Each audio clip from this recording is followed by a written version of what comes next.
guys, so pagkatapos namin sa Dasma guys, dito naman kami sa may Ferencie Subdivision, nasasakupan ng Imus guys. So ito ay yung Ferencie Subdivision guys.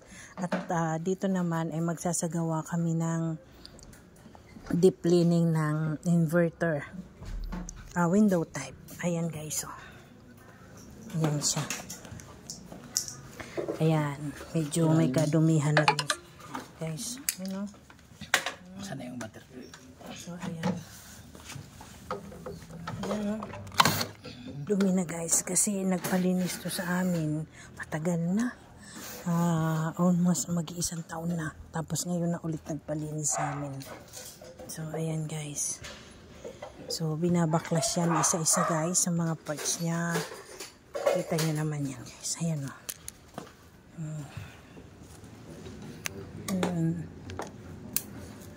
Dumi na.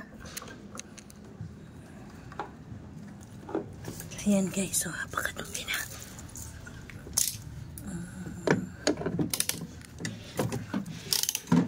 Dami na niya guys. Kaya mahina na yung ikot ng kanyang pan dahil napakadumi na talaga.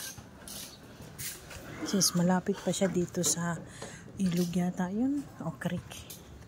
So ayan guys, inverter to guys, kaya mabusisi, matagal na linisan dahil nga mabusisi siya, maraming wiring. So yan, at kailangan ano dito guys, maingat kasi napaka-sensitive ng mga parts nito, mga wire.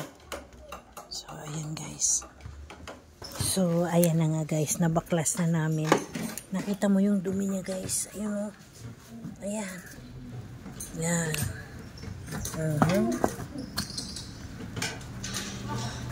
yan, dumi niyan, grabe. Siguro wala nang lamig yan, naisipan na naman ni sir na, ni ma'am, na palinisan. So after mabaklas guys, so ayan, nag-spray na kami. Tingnan nyo naman guys kung gaano kadumi ang AC niya. Ayan guys, tapos tingnan nyo guys yung tubig na nanggagaling sa AC niya, ang itim. Ayan o, ayan, ayan guys, diba, yan yung maitim, tapos ayan, pumuputi na siya, lumalabas na yung kulay ng mga pins niya. Ayan guys, ang dumi na talaga.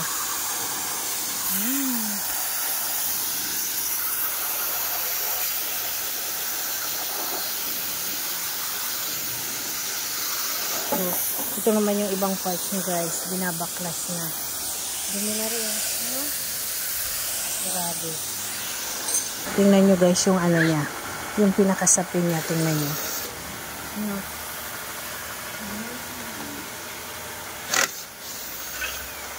Ang dumi na talaga.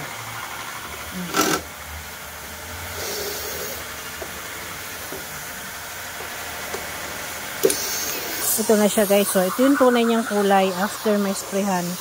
Yan o, kulay blue.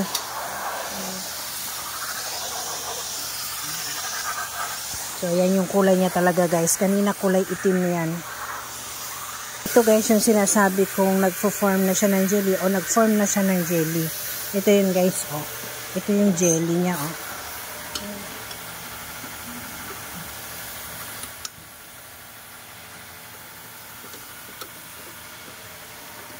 So yan yung jelly niya guys. Siguro ito for sure hindi na to lumalamig.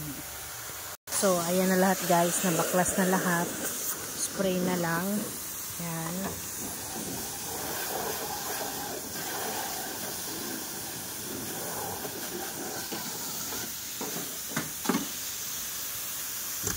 Yan guys, so after may sprayhan, sinasabon namin ng sponge na may sabon para yung mga naniksik na dumi is matanggal, na hindi natatanggal sa spray.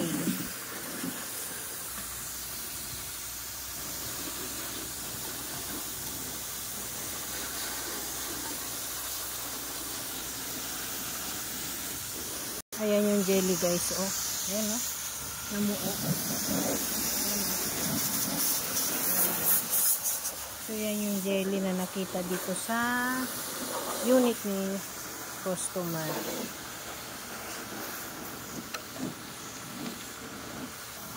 So, ayan guys. After ma-sprayhan ng lahat, ito na siya. Ayan na yung mga parts. Patutuyuin lang yan. Then, assemble na ulit. Ayan guys. So, ayan. Pero ano yan. Talagang lahat ng ano niya, baklas yan. So, ayan guys. Ayan guys. Pupunasan. Patutuyuin. I-blower yung mga mahirap patuyuin. So, ayan guys. Ayan yung mag-jelly kanina. Ayan, sila. Talagang overall, kumbaga sasakyan overhaul na cleaning guys. Ito ang tinatawag na deep cleanings. Deep cleaning ng window type AC inverter ito guys. Ito yung board niya. Yung board niya din nililinis. Inaanuhan ng binubugahan ng blower para yung mga alikabok na pumasok dun sa loob o kung may langgaman o butikiman na natuyo na ay matanggal.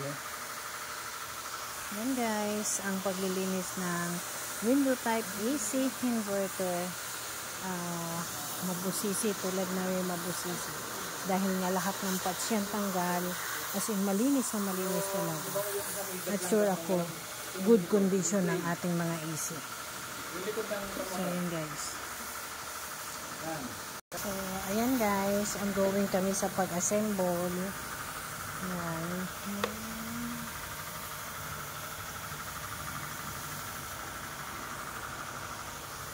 Yung evaporator at saka condenser, inaano pa, ongoing pa ng spray kasi nga yung jelly niya, mga jelly nag-form ng jelly ay pumasok mismo dyan sa rings niya, kaya hindi lumalabas ng maigi yung hangin. Yan. Kaya matagal. Kaya kayo guys, panatiliin natin ang pagpapamaintenance ng ating mga AC dahil kapag nagpa-repair, mahal. Doble sa pagpapalinis ng ating mga AC guys. Ayan guys, after ma-sprayhan, binublower namin. Yung blower guys ay malakas na pressure ng hangin na makakatuyo sa mga sulok-sulok ng mga parts na inisprayhan guys, na binasa. Ayan guys. Ayan guys, assemble na kami guys. Tapos na sa pag-spray, sa pag-blower, assemble na to guys. Then after nito, testing para mas matingnan kung good condition na yung nalinis na AC guys. So kanina guys, diba nakita nyo madumi? Ayan ngayon, oh, puti na siya guys. Wala na yung nag-form na jelly at yung mga dumi na naandyan kanina. Yun guys, oh. Diba? Puti na siya. Ayan guys, ang pagpabalik ng evaporator niya at saka condenser. So, almost done na yan guys. Diba guys, hanggang ngayon nag-assemble pa rin kami. Kasi marami siyang mga anik-anik. Pag, ano guys, kapag inverter. Yan o, ma-wiring, ma-screw, mga parts niya. Assemble pa rin kami guys. Kaya guys, huwag nyo kami babaratin guys. Dahil sobrang hirap maglinis ng inverter. So yan guys. Peace. So yan na muna guys sa ngayon. Yan naman ay almost done na. Then after that nyan ay iti-testing na kung okay na ang kondisyon ng AC nila sir. So yan na muna guys ngayong araw na ito. Bye.